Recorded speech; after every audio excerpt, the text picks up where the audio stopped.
What are your thoughts on all the craziness that's happening on campus with the safe spaces, the trigger warnings, the microaggressions, the political correctness? Uh, Have no sympathy or patience for the trigger warnings, this hyper solicitousness. Um, what I tell my students is, um, if I don't sort of shock you or offend you in this course, I'm not doing my job. right. Why are you here if not to to be um, shaken out of some of your preconceptions? Hang on and grow up and take it on the chin. Um, I'm liking you more by the second, Dan. but having said that, I also think that gratuitous uh, hazing or poking or making fun of people is just awful, and I will uh, condemn it whenever I see it. But I don't think we need rules to that. Got you. Last question. So, one of the things that I see in navigating through the ecosystem of academia is the extraordinary amount of herd mentality. So, for example, if I go to my my private, my personal Facebook page, everybody is perfectly in agreement on every single possible political issue. There's almost zero variation, and that simply can't be possible, right? I mean, you just have to expect that on death penalty, some people who are otherwise called academics might agree with it, and others that might not, right? Yeah, And so because of this lack of intellectual slash political diversity, you do get the proverbial echo chamber where you then get this tribal mindset, so that any issue, I mean, you may hate, for example, Donald Trump, and you may think he's a bad outcome and bad consequences to the United States, but this idea of nuanced thinking is completely lost. I, on the other hand, will often weigh in. I don't know how much you follow my positions, but I'm somebody who weighs in very forcefully, many times putting me at odds with my colleagues, not so much because I necessarily support the opposite position, and not to be frivolously contrarian, but rather because what drives me is, if you'd like, the integrity of the pursuit of truth, right? The aesthetics of truth. Don't be a hypocrite. Be honest in your this arguments. What do you think this of that? no this you've put very well something which has bothered me a lot since the Vietnam War. It back in the '60s when I was devoting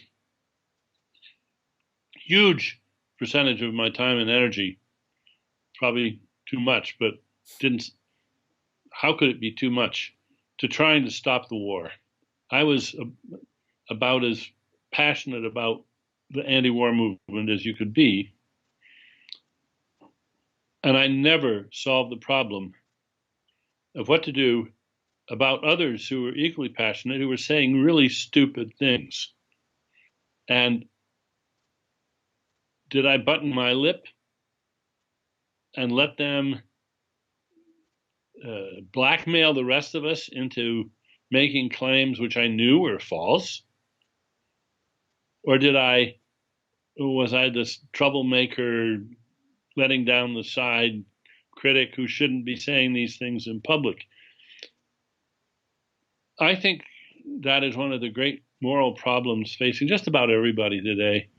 My, I dare say there are lots of Republican Congress people, senators and representatives right now, who are losing a lot of sleep over whether they should quietly button their lips and let the Trump administration do some of the things it's doing.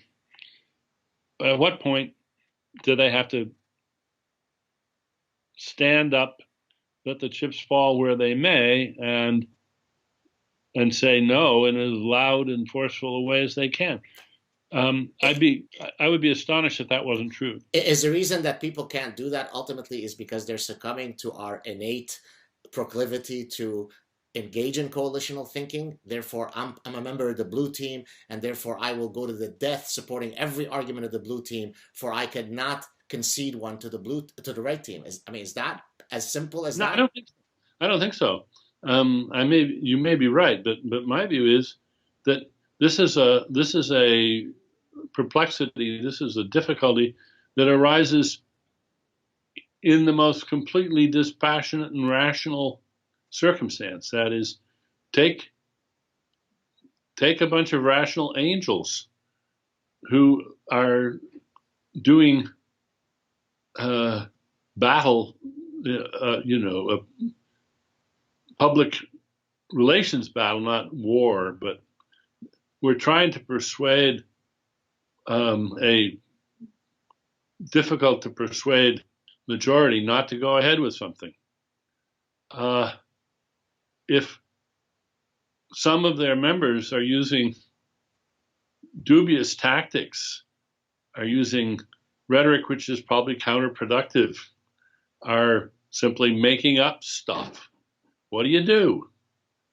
Even if you're on the side of truth, can you button your lip and let falsehoods fly sometimes, because they're more likely to support truth in the end? I mean, I don't think there are easy answers to those questions.